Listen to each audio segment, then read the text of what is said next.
Hello, and welcome to a special leadership series that we're running here on People, Politics, and Planet. I'm your host, Joanne Roberts. I'm also interim leader of the Green Party of Canada. Now, as many of you know, we're in the midst of a leadership contest right now here at the Green Party. Elizabeth May stepped down in November after 14 years as leader. Now, she has fortunately stayed on as MP and parliamentary leader. We have 9 people who are seeking the leadership. And here on People, Politics, and Planet, we're doing interviews with each of these contestants. Right now, I'm going to have a conversation with Dr. Courtney Howard. She is an emergency room physician currently practicing in Yellowknife in the Northwest Territories. She has been involved with Doctors Without Borders. She is currently the president of the Canadian Association of Physicians for the Environment. And she's been involved in a number of health-related environmental initiatives. And I'm sure that's one of the things that has led her to where she is today, but I'm really pleased to have Dr. Howard with us. Hi, Courtney. Hi, thanks so much for having me, Joanne. Well, it's good to have you with us. I've been talking with contestants a little bit about where they are and where they come from. And because we're really fortunate to have contestants from coast to coast to coast. And I'm wondering what it means to you to be currently based in the North, in Yellowknife. What does that allow you to bring to the race? So this is where my parents met. I grew up in North Vancouver, but it was in the midst of all these stories of this mythological northern place where my beautiful young mother was a new teacher and met this sort of rapscallion taxi driver and had all sorts of adventures, and then decided he needed to go back to school and took him down to Vancouver, where he went to school at SFU. So I grew up the child of 2 teachers in North Van, but the North was always very much part of our family story. And so when I graduated from medical school and I wanted to work with Doctors Without Borders, they said, well, if you want to work for us, first you have to go to the North and get some experience working in remote places with less resources and really culturally diverse populations. So I actually went up to N.W.T as a medical resident for the first time. And my husband, my now husband, Darcy Scott, came up as a medical student. And so we learned that we loved the North and the Indigenous culture, how close everybody is to the land, how very relevant the land is in everybody's life. So important still for food gathering and for culture. And the relationship with the land is really spoken of much more explicitly than it has been anywhere else I've lived in Canada. In North Van, you're right next to the mountains and the water. And so it's very much part of everybody's lives. But we don't talk about the land, or at least when I was growing up there, we didn't talk about the land so specifically. Whereas here, people have buttons that say "Love the land." People will say, "Oh, I'm offline this weekend. I'm going out on the land." And my kids, for instance, they brought home their first report card when my daughter was in kindergarten, and there was actually a section on connection to the land. And I got teary. They have a curriculum called the Dene Cadet curriculum that brings elders in. So they've dissected all sorts of fish. They've gone gathering medicinal herbs, Labrador tea, and that connection, the changing of the seasons, the awareness of that connection between humans and the rest of the natural world is really emphasized. And so I feel super lucky that in my journey of becoming aware of climate change as a health issue, which happened in N.W.T, I just happened to do a literature review when I was in one of the most rapidly warming places in the world, which I don't recommend. It was December. It was all quite sort of disconcerting. Yeah. But it's been a place where when you ask people, they say, yes, it's melting. We're 3 degrees Celsius warmer than we were when my grandma was born, and things are melting and the animals are changing places. And so this actual place has been completely fundamental to my own understanding and contributions. I've done wildfire research up here in partnership with the Yellowknife Dene and the Kakadu First Nation. I've had the incredible privilege to be at COP. I presented at the Canadian launch of the Powering Past Coal Alliance as the voice of health with my patient population members at the table. So Francois Paulette was there, the former Dene National Chief, Bill Erasmus was there, representatives from ITK, the Inuit were there. So to be able to speak as a physician from one of the most rapidly warming places in the world at the biggest forum in the world with members of my community at the table, I consider that the biggest privilege I've ever had as a doctor. And so really, I think that, when you're representing a place that's warming at triple the global rate, really connected into the community, we know that health is the best way really to get climate change across to people, because people can sort of see what it means to their lives. I really think that the North, because it's been so fundamental to my own understanding of climate change, is really a huge part of me, my message, and everything I bring to the race. It's interesting because if that was true before COVID-19, it maybe is even more so now. Elizabeth said recently, and I couldn't agree more, if it was one thing the pandemic has taught us, is the economy must take a backseat to nature, because nature matters. But what has COVID-19 meant for you in terms of making this decision to get into the leadership race? Yes, I had been approached to run for the leadership actually at COP this last year. And I said, I was there in charge of organizing Global Civil Medical Society. I was the WHO Civil Society Advocacy Lead. So really, I got in on the ground floor of all of this. And so, when you do that, you end up in charge of a bunch of things. And I said, I'm doing a lot of mentoring of medical students and international groups who are less well developed than we are here in Canada with CAPE. And so I was feeling like I was using my energies in a productive way. Yeah. So I said, I'm doing things, some other good person will do that. And then we got partway through COVID, and I'm really lucky up here. Our premier and our medical officer of health have worked incredibly well together. We haven't had a case in several months now. And so although we went through the very stressful preparatory period, and I was actually in the emerge when our one hospitalized COVID patient came in, we've been able to actually kind of be very New Zealand-like in our approach. We shut the border, cleared it all up inside, and just haven't let very many people back up. And so that sort of gave me the space to be part of COVID, but also not overrun at the hospital. And I was looking at, the origin of COVID. It's a zoonotic virus. So we know it made its leap from animals into humans. So I think COVID is a planetary health emergency.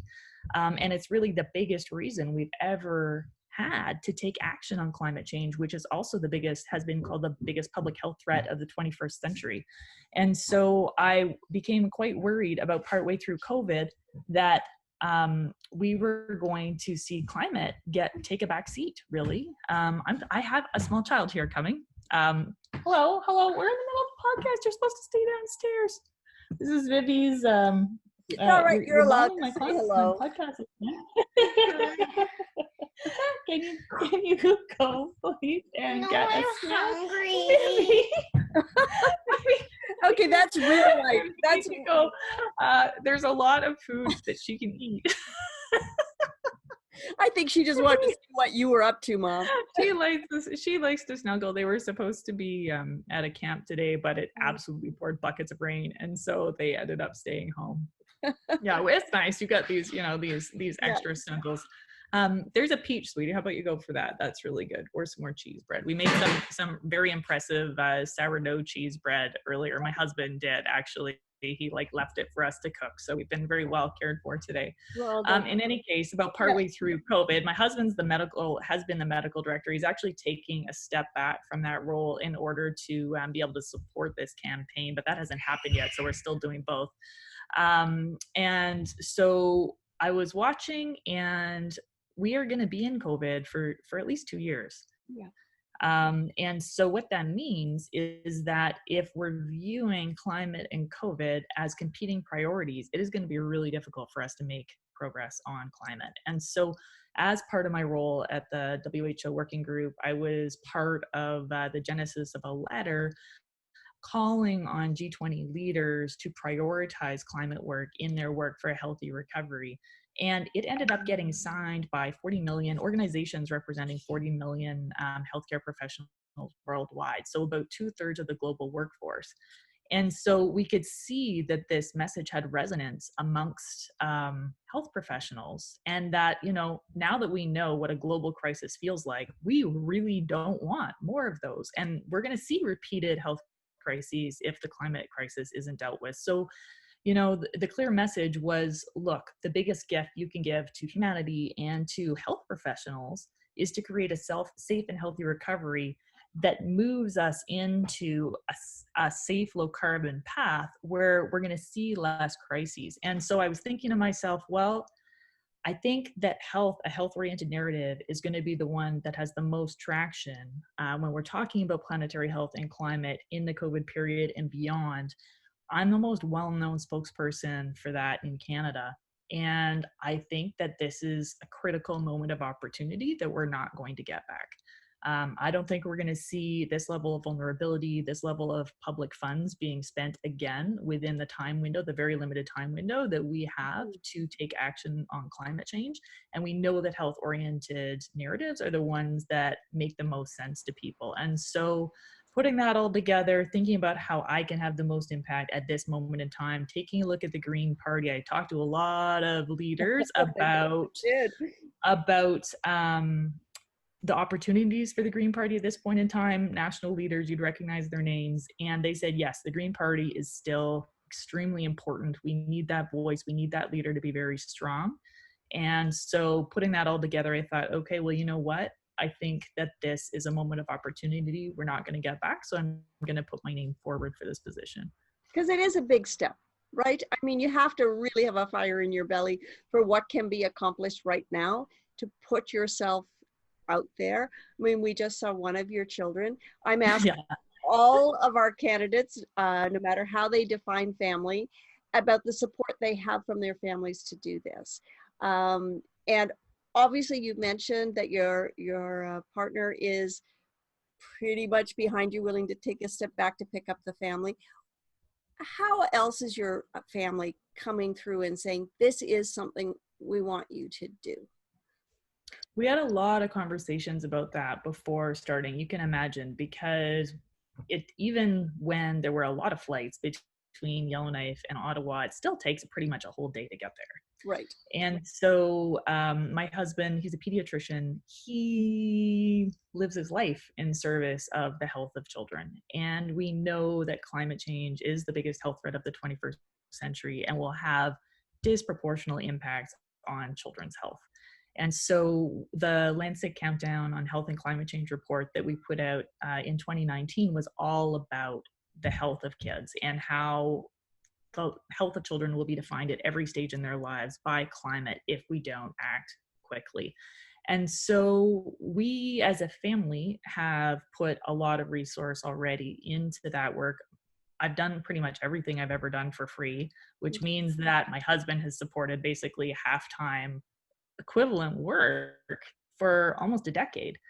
And when we were looking at what needs to be done and how it can most effectively be done, we both believe that this is the avenue that will have the highest impact.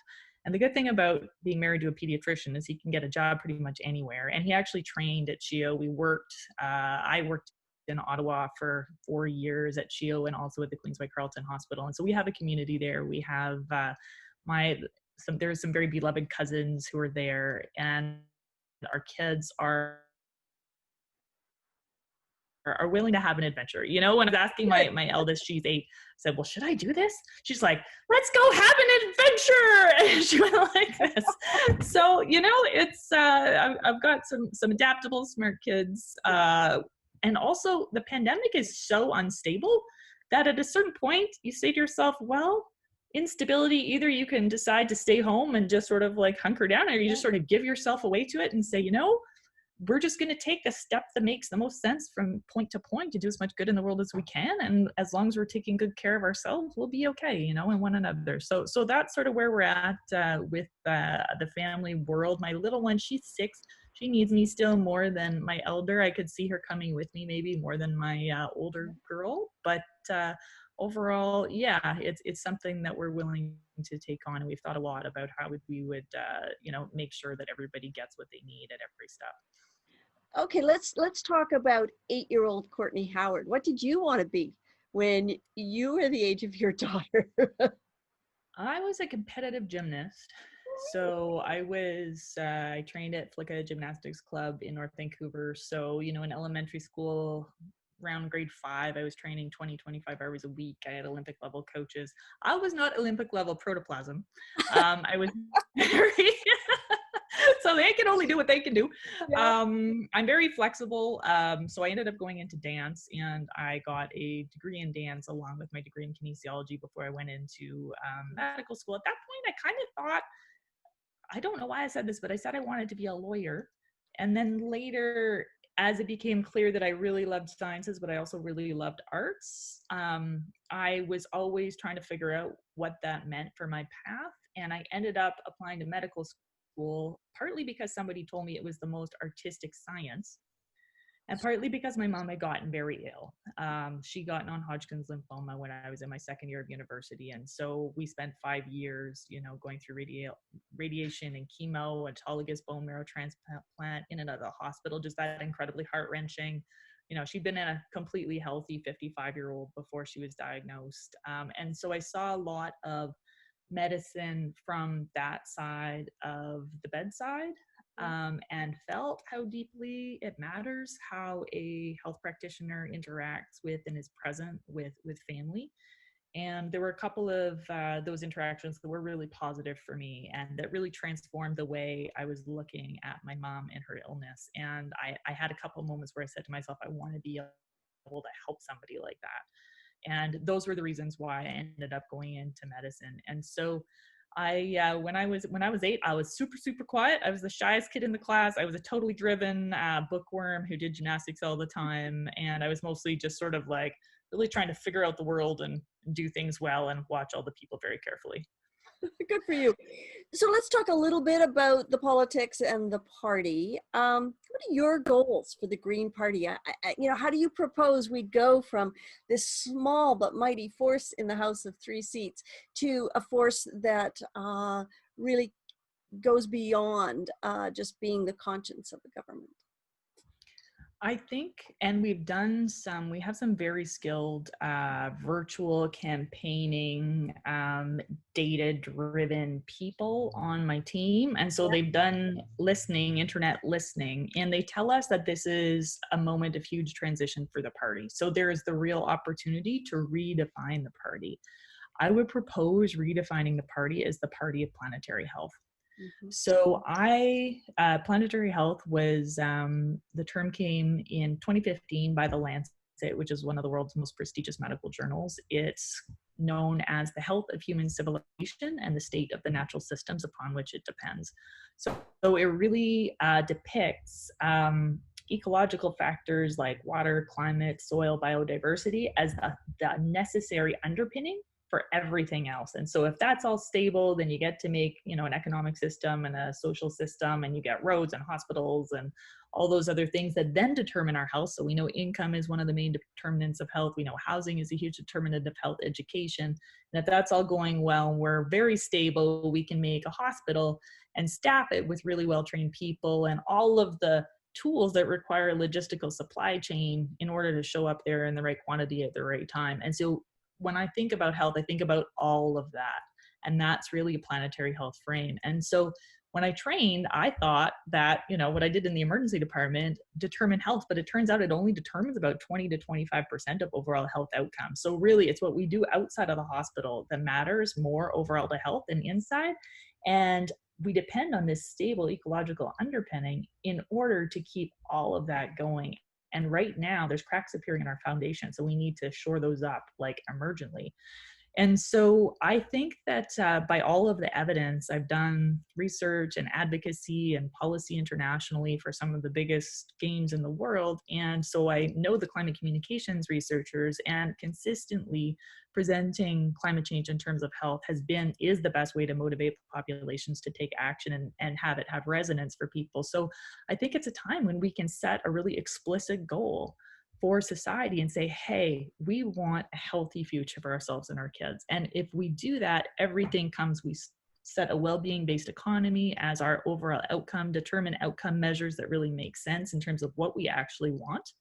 And then how do we get there, and how do we measure that up in terms of the investments we make in housing and in each other in terms of universal basic income and in healthcare structures, et cetera. And so I think that people are tired of partisan bickering. Yep. And I think that this type of an approach, it makes it very easy. I'm putting my platform together now, and to be evidence-based is super easy because a gajillion studies have been done to tell you what makes for a healthier society or not. And so we can be the party of evidence, the party of action, the party of a really ethical approach. And I think that that's a way. I think that that's what people who aren't usually involved in politics want. They don't care if things are left or right. They just want things to work. Like, just give me a better life and help me feel safe. And I think that that kind of a framing can help the Green Party be that party. And I know that there are a lot of doctors, a lot of scientists, a lot of families who are looking for that. And so I think that that kind of a narrative will resonate. I think at this moment in time when people are feeling so insecure, particularly about their health, it's the way to get people on board. It's the way to convene a great national conversation of all sorts of disciplines. How do we get towards this North Star idea of a healthy future? And it can naturally align us all. And so I don't see that the other parties have a message that's nearly that clear. I don't think that they'll have the access to the experts that we can have if we're really, really clear that we're aiming to be evidence-based. Mm-hmm. And I think that it's a hopeful and a really positive frame that can call to the best in people. And I think that there's a lot of people who want to contribute right now who have just been waiting for that call. So I think that we can get a lot of seats based on that kind of an approach. I have two quick questions because we're almost out of time here. First one is, it is a country that has 2 official languages. How's your French? Ah, c'est assez bien. J'ai fait des cours d'immersion de maternelle jusqu'à l'année 12 et puis j'ai vécu à Djibouti pendant 6 mois. Alors j'ai travaillé en français et aussi à Montréal, j'ai fait mon dernier année d'entraînement à McGill. Alors c'est pas parfait, mais c'est quelque chose que j'ai fait de ma vie. Oui, okay. C'est bien. Finally, if you were chosen leader, and a by-election came up and gave you the opportunity to be elected as an MP in the House, would you be willing to go to wherever that riding was? I think I've been operating on the assumption that that's sort of part of the job, you know? Good for you. And so that's definitely something, an eventuality we've taken into account. I love the North, and I would love the opportunity to run here, but I understand that that may not be what's best for the party, so. Courtney Howard, it has been a pleasure. Thank you so much. And thank your daughter for holding off and letting us do this. I would have brushed her hair better this morning if I known she was going to make an appearance. Oh, well. Thanks so much for this. Yeah, really lovely to chat with you. Have a great day there. You too. Bye-bye. Okay, take care. Bye.